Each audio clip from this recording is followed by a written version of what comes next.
Bonjour, alors aujourd'hui on est devant le siège de l'assistance publique Hôpitaux de Paris à l'initiative des syndicalistes du personnel hospitalier pour alerter sur la mise à mort de l'Hôtel-Dieu.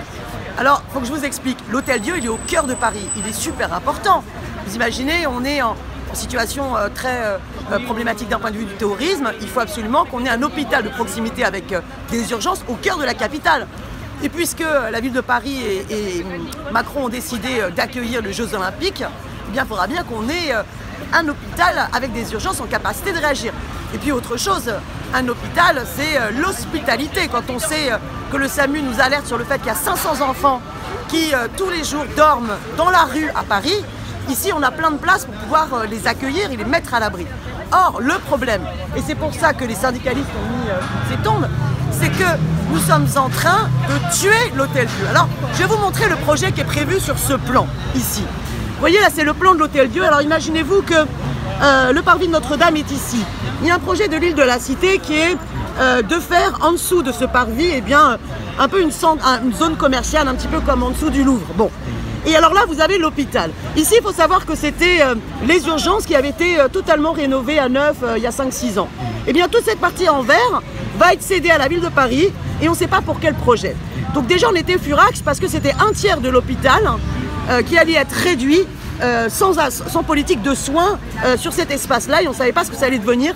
Est-ce que ce serait des commerces ou je ne sais quoi. Mais en plus, cette partie-là, apparemment, eh bien, déjà on craignait que ce soit simplement surtout de l'administratif et de la recherche et pas, et en plus de la recherche pas que publique mais privée et pas de politique de soins. Mais là c'est pire. On vient de découvrir dans leur dossier eh bien, qu'ils ont une volonté de déclasser ce lieu-là dans le cadre du PLU, du plan local d'urbanisme, c'est-à-dire de faire en sorte que l'affectation de cet espace-là ne soit plus liée à de la santé pour pouvoir faire un autre projet. Et là, on voit que c'est la mise à mort de l'Hôtel-Dieu qui se dessine. Alors, il y a deux phrases très complexes, mais qui en même temps éclairent sur leur volonté dans le dossier de la PHP.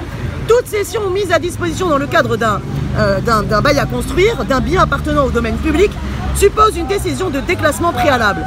Une décision expresse de déclassement s'impose ainsi, mais ne sera toutefois effective que lorsque le bien aura été désaffecté de toute activité en l'espèce hospitalière.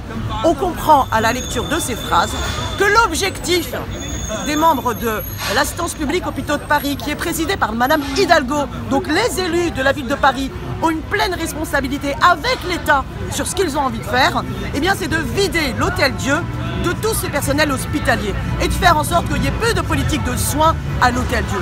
Eh bien c'est inacceptable. Tous les Parisiennes et les Parisiens doivent se mobiliser en résistance pour défendre cet hôpital de proximité en plein cœur de Paris. On continue, on lâche rien.